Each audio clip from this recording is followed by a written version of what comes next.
हाँ जी, contemporary issues की series में आज हम एक कदम और आगे बढ़ते हैं। आज हम एक बहुत ही इम्पॉर्टेंट मुद्दे पर चर्चा करेंगे। इसका नाम है सुप्रीम कोर्ट का क्या निर्णय आया शेड्यूल कास्ट और शेड्यूल ट्राइब्स को लेकर के। आंध्र प्रदेश का ये मसला है। लेकिन ये लेक्चर शुरू करूँ उससे पहले मेरा आपसे ये निवेदन है कि आप हमारे चैनल की कंटेम्प्रेरी इश्यूज़ की प्लेलिस्ट में जाएं। शेड्यूल कास्ट और शेड्यूल ट्राइब से जुड़े पिछले जितने भी फैसले आए हैं सुप्रीम कोर्ट के, हाई कोर्ट के, उस पर हमने डिटेल में लेक्चर्स कवर किए हैं। और यकीन मानिए, अगर आप वो लेक्चर्स कवर कर लेते हैं, आपका कोई question schedule caste schedule tribe से जुड़ा गलत नहीं होगा, छूटेगा भी नहीं। हमने एक एक जजमेंट को बहुत विस्तार से उसमें चर्चा की है। तो उन्हीं लेक्चर्स की कॉन्टीन्यूटी में इस लेक्चर को समझिएगा, वहाँ से जाके उसे सुन लीजिएगा। हम कोशिश करेंगे कि उसका लिंक भी अपने डिस्क्रिप्शन में दे दें। चलिए सीधा टॉपिक पे आते हैं। क्या है ये टॉपिक? देखिए, इसको लेकर के बहुत सी गलतफहमियां हैं। आज र्यूमर भी बहुत है कि सुप्रीम कोर्ट शेड्यूल कास्ट और शेड्यूल ट्राइब के जो राइट्स हैं रिजर्वेशन के, उसे डाइल्यूट कर देना चाहता है धीरे धीरे, ग्रेजुअली, जो कि करेक्ट बात नहीं है। ये गलत जानकारी है।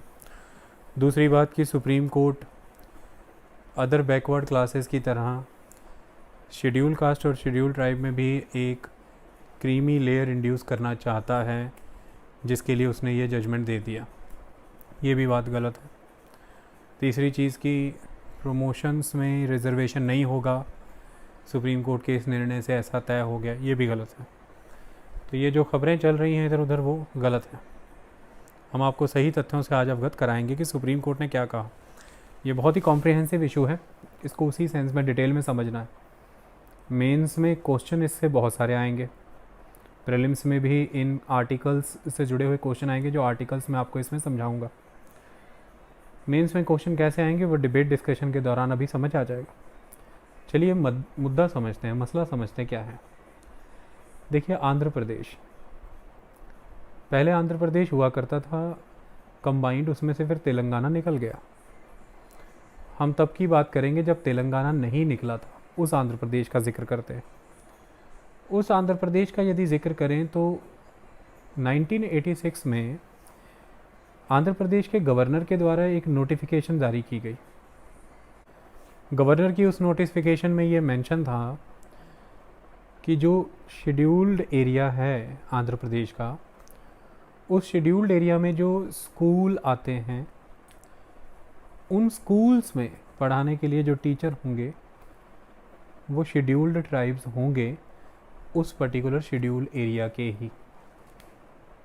मैं आपको बता दूं, आपके कॉन्स्टिट्यूशन के अंदर शेड्यूल 5 शेड्यूल एरियाज़ को प्रोटेक्ट करता है, और उस शेड्यूल 5 को लेकर के गवर्नर के कुछ विशेष अधिकार आते हैं, स्पेशल राइट्स हैं, जो कि शेड्यूल 5 के शेड्यूल 5 के पैराग्राफ 5 में आते हैं। शेड्यूल 5 का पैराग्राफ 5 क्या कहता है, इसको भी समझना ज़रूरी था, जिसको लेकर के आज ये डिस्प्यूट है। मैं सरल भाषा में बता देता हूँ। ये शेड्यूल 5 का पैराग्राफ 5 ये कहता है कि पार्लियामेंट के या स्टेट लेजिस्लेचर के द्वारा बनाए गए किसी भी कानून या किसी भी प्रावधान में कि किसी हिस्से को या पूरे के पूरे प्रावधान को बदल करके लागू करने का अधिकार गवर्नर के पास है। यानी कि सपोज कीजिए कि पार्लियामेंट ने कोई लॉ पास कर दिया,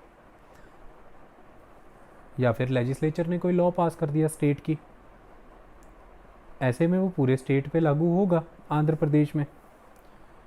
लेकिन शेड्यूल 5 के शेड्यूल्ड एरिया के मामले में, जो शेड्यूल 5 के अंदर आता है, उस शेड्यूल्ड एरिया के मामले में गवर्नर को पैराग्राफ 5 के तहत शेड्यूल 5 के ये शक्ति दे दी गई है कि वो उस लॉ को मॉडिफाइड वर्जन में शेड्यूल्ड एरिया में लागू करा सकता है। ये बड़ी चीज़ हो गई। तो इसी तरह से 1986 में गवर्नर अपनी, यानी कि राज्यपाल अपनी इस शक्ति का इस्तेमाल करता है, और इस शक्ति का इस्तेमाल करते हुए वो ये नोटिफिकेशन जारी कर देता है कि जो शेड्यूल्ड एरिया है आंध्र प्रदेश का उस शेड्यूल्ड एरिया में आने वाले स्कूल्स में सिर्फ और सिर्फ उन्हीं शेड्यूल्ड एरिया के ट्राइबल लोग टीचर के तौर पे अपॉइंट हो सकते हैं। फिर टीचर नहीं मिले इन्हें, वहाँ पर ट्राइबल लोग उतने एजुकेटेड और क्वालिफाइड नहीं थे, तो टीचर नहीं मिले। तो इन्होंने 1987 में अपनी ही नोटिफिकेशन को फिर मॉडिफाई किया और मॉडिफाई करके उसमें फिर क्लॉज डाला कि temporarily non scheduled tribe person को भी हम अपॉइंट करेंगे टीचर, लेकिन ये प्रोविज़न टेम्परेरी रहेगा जब तक कि वो शेड्यूल्ड एरिया के ट्राइबल लोग कैपेबल नहीं हो जाते हैं उन वैकेंसीज़ को फिल करने के लिए। तो ऐसे में फिर इन्होंने क्या किया कि टेम्परेरीली उन लोगों की भर्ती कर दी। अब जब टेम्परेरीली उनकी भर्ती कर दी तो समय आ गया उन्हें निकालने का, उन्हें निकालना तो पड़ेगा ही। अब जब उनको निकाला तो वो जिन लोगों को निकाला इन्होंने एक समय आने के बाद कि भाई अब आपकी ज़रूरत ख़त्म हो गई है, उन लोगों ने केस फाइल कर दिया। उन्होंने जो केस फाइल किया वो आंध्र प्रदेश हाई कोर्ट में किया, और आंध्र प्रदेश हाई कोर्ट में जब उन्होंने केस फाइल किया तो आंध्र प्रदेश हाई कोर्ट ने गवर्नर को, यानी कि आंध्र प्रदेश सरकार को सही माना और गवर्नर के निर्णय को सही ठहराया। तो फिर उन टीचर्स ने आंध्र प्रदेश हाई कोर्ट के इस निर्णय को चैलेंज सुप्रीम कोर्ट में किया। आई बात समझ में? अब जब सुप्रीम कोर्ट में उन्होंने ये निर्णय चैलेंज किया तो फाइनली सुप्रीम कोर्ट ने उन लोगों की नौकरी को सही पाया, जायज़ पाया, इंटैक्ट रखा। तो 1987 में राज्यपाल ने अपनी नोटिस को बदला, गैर शेड्यूल्ड ट्राइब लोगों को भी नौकरी मिल गई। समय आया उनको नौकरी से निकालना था। उन लोगों को जब नौकरी से निकालने की बात आई तो उन्होंने अपील कर दी, अपील लगा दी उन्होंने आंध्र प्रदेश के हाई कोर्ट में। ये बात 1993 की। आंध्र प्रदेश हाई कोर्ट का निर्णय सरकार के हित में आया, टीचरों की बर्खास्तगी को सही बताया। तो उन्होंने इस आंध्र प्रदेश हाई कोर्ट के निर्णय को चैलेंज करने के लिए प्ली लगा दी सुप्रीम कोर्ट में। सुप्रीम कोर्ट का फैसला 1998 में टीचरों के हक में आया।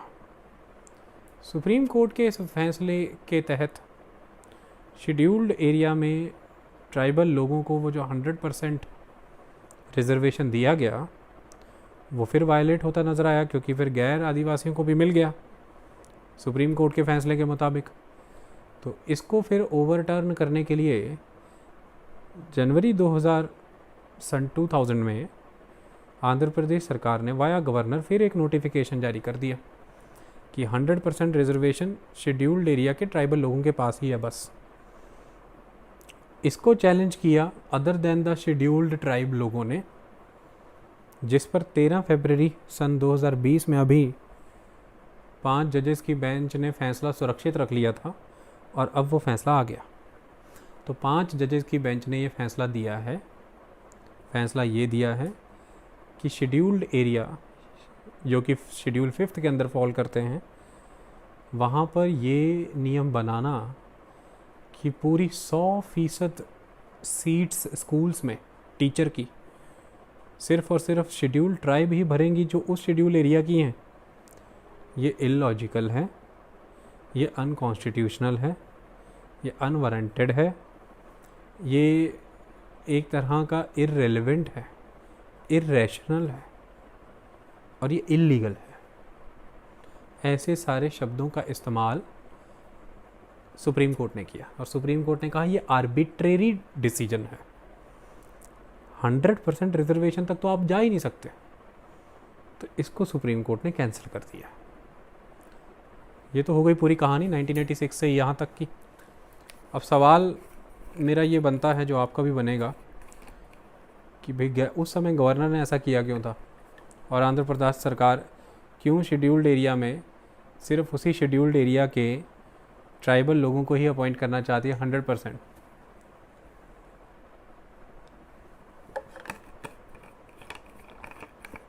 देखिए, इसका जवाब ये है कि ये जो शेड्यूल्ड एरिया में स्कूल्स हैं ना आंध्र प्रदेश में, यहाँ पर एक चीज़ बड़ी ख़ास है, बहुत ज़बरदस्त एब्सेंटिज़म है।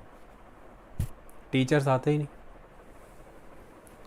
टीचर्स आते ही नहीं थे। इस समस्या से निपटने के लिए कहा गया कि हमने ये प्रावधान किया कि हमने उसी शेड्यूल्ड एरिया के ट्राइबल लोग ही वहाँ पर टीचर जब होंगे तो फिर उन्हीं के बच्चे वगैरह पढ़ने आएंगे, तो फिर उनके भविष्य को देखते हुए टीचर तो फिर आया ही करेंगे। तो टीचर एब्सेंटिज़म एक स्ट्रॉन्ग इशू था जिसकी वजह से ही हुआ।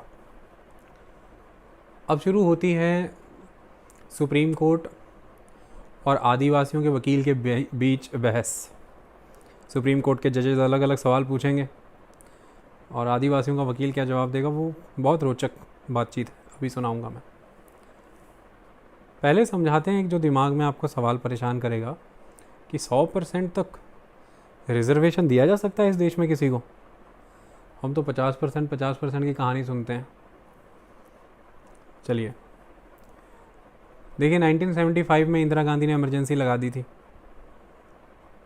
जिसको इमरजेंसी लाइट क्या होती नहीं पता, उसको भी ये ज़रूर पता है कि 1975 में इंदिरा गांधी ने इमरजेंसी लगा दी थी।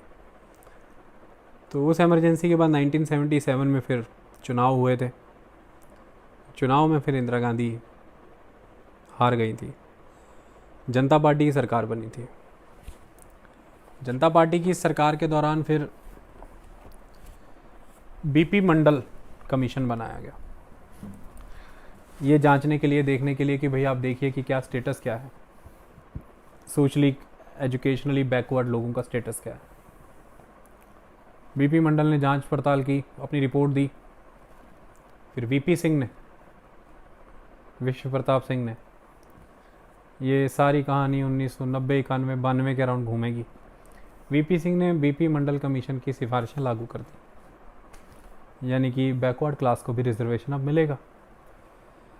इसको सवर्णों ने चुनौती दे दी कोर्ट में।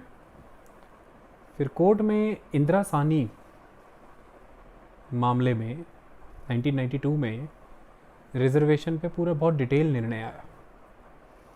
उसमें बैकवर्ड क्लास को मिलने वाला रिजर्वेशन करेक्ट बताया गया, 27% के अराउंड रिजर्वेशन इनको दिया गया।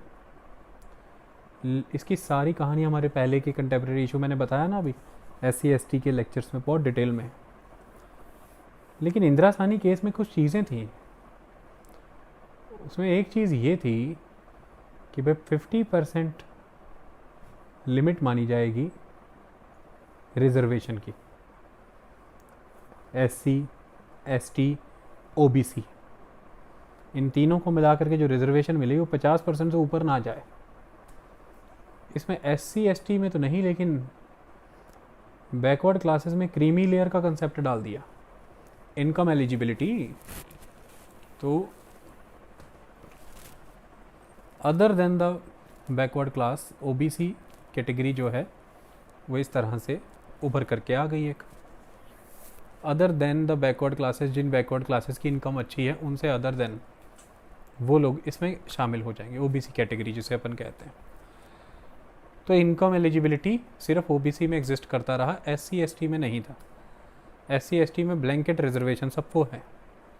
OBC में फिर क्या है कि अगर आपकी आमदनी जितनी भी लिमिट है उससे अधिक है तो फिर आप उसका बेनिफिट नहीं ले सकते। इसके ऊपर फिर कई केसेस और हुए हैं, बहुत कुछ हुआ है। तो अब मैं आपको एक चीज़ बता देता हूँ।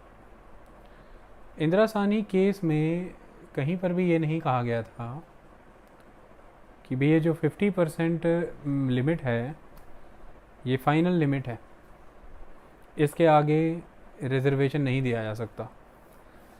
इससे भी अधिक रिजर्वेशन दिया जा सकता है अगर सिचुएशन बहुत ही पिकुलियर है, अगर वैसी सिचुएशन एग्जिस्ट कर रही है। उसके बाद में नागराजन केस में जजमेंट आया, उसमें जजमेंट ये आता है कि जिन स्टेट्स में बैकवर्ड क्लासेस की पॉपुलेशन 80% के अराउंड है तो उनकी परिस्थिति सुधारने के लिए अगर रिजर्वेशन 50% से ऊपर भी जा रहा है तो जा सकता है। तो पहले तो आप अपने मस्तिष्क में ये साफ कर दें कि इंदिरा साहनी केस में कहीं पर भी ये नहीं है कि 50% से ज़्यादा रिजर्वेशन नहीं जा सकता। 50% का एक सिद्धांत माना जाए 50% को एक फाइनल बेंचमार्क फिगर के तौर पर लेकर के आगे बढ़ा जाए, ऐसा एक संकल्प तो है, लेकिन ऐसा निर्णय नहीं दिखता, ऐसा कानूनी प्रावधान नहीं दिखता। उससे भी आगे आप जा सकते हैं यदि परिस्थितियां एग्जिस्ट करती हैं तो। ये बात समझ में आ गई, ये बात क्लियर हो जानी चाहिए। और दूसरी बात, इंदिरा साहनी केस में ही ये भी कहा गया था कि भाई ये जो रिजर्वेशन का बेनिफिट लेने के लिए शेड्यूल कास्ट, शेड्यूल ट्राइब और ओबीसी की जो लिस्ट तैयार होंगी, ये लोग जो लिस्ट होंगी कास्ट शेड्यूल्ड हो जाएंगी ना, इसलिए फिर शेड्यूल्ड कास्ट हो जाएंगी ना, शेड्यूल्ड ट्राइब हो जाएंगी। ये जो लिस्ट हैं ये कोई सैक्रोसैंक्ट नहीं है कि इसको आप अल्टर नहीं कर सकते, इसको आप छेड़ नहीं सकते। समय आने पर जैसी सोशल इकोनॉमिक कंडीशन देश की बनेगी, उस मुताबिक जो बेटर पर्पस सर्व करना है इस प्रोविज़न का, और बेटर पर्पस क्या है कि आप ये मान के चलते हैं कि रिजर्वेशन कोई फंडामेंटल राइट नहीं है, ये आप साफ मान लीजिए रिजर्वेशन फंडामेंटल राइट नहीं है, लेकिन रिजर्वेशन एक अफर्मेशन है और वो अफर्मेशन फंडामेंटल राइट से ही आती है, क्योंकि हमने फंडामेंटल ग्रोथ करानी है कुछ कम्युनिटीज़ की, एससी एसटीज ओबीसी की, तो उसके लिए reservation is affirmation that comes from fundamental right. तो इसलिए फिर अलग से कोई लॉ बनाने की ज़रूरत नहीं पड़ती, वो फंडामेंटल राइट में कवर हो जाता है। But reservation in it self is not fundamental right, ये बात आप याद रखिएगा। Reservation is not the consequence of the fundamental right, कि फंडामेंटल राइट का मतलब ही रिजर्वेशन है। फंडामेंटल राइट को इंश्योर करना है तो एक तरीका रिजर्वेशन भी हो सकता है, पर फंडामेंटल राइट का होना मतलब रिजर्वेशन है नहीं। तो fundamental rights are not the consequence of reservation is not the consequence of the fundamental right, it is affirmative action that can be taken according to the provisions given in the fundamental right. You don't need to frame any extra type of law which you need to frame for the directive principle of state policies. अगर directive principle of state policies लागू कराने तो कानून बनाने पड़ते हैं, but when you are using some powers given in the or enumerated in the fundamental rights, then you can pursue directly with the cause given in the fundamental rights. You don't need to frame separate law. So that's why we can say that it is affirmation given by the fundamental right. It is not, reservation is not the consequence of the fundamental right. ये बात clear हो गई। तो उसमें फिर ये कहा गया है कि भाई SC ST OBC को ये जो रिजर्वेशन मिल रहा है, तो भाई ये कोई सैक्रोसैंक्ट नहीं है। इसका पर्पज़ ही ये है कि भाई सदियों तक अम्बेडकर कहते थे कि भाई पॉलिटिकल इक्वेलिटी तो आप कर दोगे install, 1 person 1 vote, 1 person 1 vote तो हो जाएगा, लेकिन सोशल इकोनॉमिक इक्वेलिटी इंस्टॉल करना इतनी आसान बात नहीं होती, उसमें अभी सदियां लगेंगी, ऐसा उनका मानना था और बात सही भी थी, क्योंकि सोशल इकोनॉमिक इनइक्वेलिटी का जन्म होने में भी तो सदियां लगी। एक लॉन्ग टर्म डिप्रीवेशन सही है देश ने, उन कम्युनिटीज़ ने, तो उसका फिर बैलेंस आने में समय लगेगा, इक्विटी इंस्टॉल करनी पड़ेगी, फिर इक्वेलिटी आएगी। उसके लिए फिर ये प्रोविज़न जो है आपके सामने एग्जिस्ट करते हैं कि भाई उनका अपलिफ्टमेंट करने के लिए, उनको मुख्य धारा में लाने के लिए, मेन स्ट्रीम में लाने के लिए ये रिजर्वेशन के प्रोविज़न रखे गए। पॉलिटिक्स में भी, एजुकेशनल इंस्टीट्यूशंस में भी और गवर्नमेंट एम्प्लॉयमेंट्स में भी, ये 3 स्तर पे उनको मजबूत बनाने के लिए इस तरह के प्रावधान रखे गए हैं। ऐसे में अब हो क्या रहा है पूरे देश भर में, ये कहानी चल क्या रही है। सबसे पहले आपको ये पता होना चाहिए कि आर्टिकल 14 कहता है कि भाई कानून की नज़र में सब बराबर है, राइट टू इक्वेलिटी है, इक्वेलिटी बिफोर लॉ है। लेकिन वही आर्टिकल 14 ये भी कहता है कि इक्वेलिटी स्थापित करने के लिए अगर किसी स्तर पर कुछ समूहों की, कुछ ग्रुप्स की समर्थन करना पड़े तो वो करना भी पड़ेगा। ऐसे में अब आर्टिकल 15, 16 दो बहुत इंपॉर्टेंट आर्टिकल्स हैं, मैं आपको पढ़ करके सुनाना चाहता हूँ। आर्टिकल 15 है prohibition of discrimination on certain grounds. आप कुछ चीज़ों को आधार बना करके भिन्न समूहों के साथ डिस्क्रिमिनेशन करते थे। किसी भी तरह की ये जो ग्राउंड्स हैं इनके आधार पर आप डिस्क्रिमिनेशन करें, इस पर प्रतिबंध है, प्रोहिबिशन है। ये प्रोहिबिशन वाला क्लॉज क्या है? Article 15 provides that the state यहाँ पर राज की बात हो रही है, central government, state government, executive, legislatures, local government, executive, everybody. Article 15 provides that the state shall not discriminate against any citizen on grounds only of religion, race, caste, sex, or place of birth. The two crucial words in this provision are discrimination and only. Discrimination किस ground पे नहीं होगी, वो grounds भी इसी में mentioned है, मतलब इनसे इतर दूसरी ग्राउंड्स पे डिस्क्रिमिनेशन हो सकती। The word discrimination means to make an adverse distinction with regard to. यहाँ पे वर्ड डिस्क्रिमिनेशन का मतलब ये है कि स्टेट कोई भी ऐसा भेदभाव नहीं करेगा जिससे एक का दूसरे के मुकाबले नुकसान हो, लेकिन ऐसा भेदभाव किया जा सकता है जिससे किसी एक का दूसरे के मुकाबले फ़ायदा तो हो पर दूसरे का नुकसान भी ना हो। डिस्क्रिमिनेशन वर्ड का यहाँ मतलब समझा? The word discrimination means to make an adverse distinction with regard to or to distinguish unfavorably from others. The use of the word only connotes that discrimination on other ground is not prohibited. ये यहाँ पर साफ बताया गया। इसमें 3 चीज़ें बता सकता हूँ मैं। आप कहेंगे सर फिर कैसे होती डिस्क्रिमिनेशन? बच्चों की और महिलाओं को एम्पावर्ड करने के लिए आप पॉजिटिव डिस्क्रिमिनेशन कर सकते हैं। चाइल्ड के लिए राइट टू एजुकेशन है ना, 6 से 14 साल के लिए यूनिवर्सल एंड कंपलसरी एजुकेशन है, लेकिन उससे बड़े बच्चों के लिए तो नहीं है, कॉलेज वालों के लिए भी नहीं है। तो ये तो डिस्क्रिमिनेशन किया ही है ना, लेकिन पॉजिटिव है। महिलाओं को रिजर्वेशन है कई राज्यों में, तो महिलाओं के सशक्तिकरण के लिए, विकास के लिए ये डिस्क्रिमिनेशन। इसके अलावा स्टेट को ये परमिशन है कि वो किसी बैकवर्ड या शेड्यूल कास्ट और शेड्यूल ट्राइब के लिए एजुकेशनल इंस्टीट्यूशंस में समूचे प्रबंध कर सकता है रिजर्वेशन के, अगर ये कम्युनिटीज़ एजुकेशनली वीकर है, बैकवर्ड।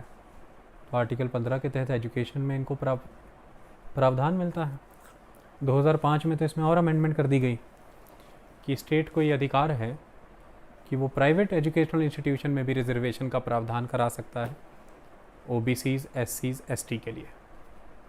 तो ये देखिए, ये डिस्क्रिमिनेशन तो है, बट ये पॉजिटिव डिस्क्रिमिनेशन है। इसका प्रावधान खुद आर्टिकल 15 में ही है। तो आर्टिकल 15 शिक्षा के क्षेत्र में एक सकारात्मक डिस्क्रिमिनेशन करने की आज़ादी देता है सरकारों को, वो आप कर सकते हैं। आर्टिकल 16 क्या बताता है? Equality of opportunity in public employment, सभी को बराबरी का अधिकार मिले पब्लिक एम्प्लॉयमेंट में। इसी आर्टिकल 16 के 4 में है, आर्टिकल 16 सब क्लॉज 4 में है कि भाई 50% से ज़्यादा इंदिरासानी मामले में कहा है कि भाई रिजर्वेशन ना जाए, ख्याल रखा जाए। तो एक पिटिशनर जो इस बार आंध्र प्रदेश सरकार के निर्णय के खिलाफ है, वही निर्णय के खिलाफ का मतलब ये है कि ये जो सन 2000 का निर्णय आंध्र प्रदेश का सरकार का आया नोटिफिकेशन का, जिसमें 100% रिजर्वेशन की उन्होंने बात की है, इसको भी चैलेंज किया गया था हाई कोर्ट में, आंध्र प्रदेश हाई कोर्ट ने। आंध्र प्रदेश हाई कोर्ट ने यहाँ पर फिर से आंध्र प्रदेश सरकार की ही बात को सही माना था। ये उस निर्णय को चैलेंज हुआ है सुप्रीम कोर्ट पे, जिसमें सुप्रीम कोर्ट का डिसीजन आया। तो 2 बार आंध्र प्रदेश हाई कोर्ट का मामला चैलेंज हुआ है सुप्रीम कोर्ट में। एक बार सुप्रीम कोर्ट पहले आंध्र प्रदेश के हाई कोर्ट के निर्णय के खिलाफ गया सन 1998 में, एक बार अब 2020 में फिर से आंध्र प्रदेश हाई कोर्ट के निर्णय के खिलाफ गया। तो ये equality of opportunity in employment में क्या कहता है? बराबरी का अधिकार होना चाहिए ना भाई जॉब में। वो कहता है कि article 16 provides for equality of opportunity for all citizens in matter of employment or appointment to any office under the state.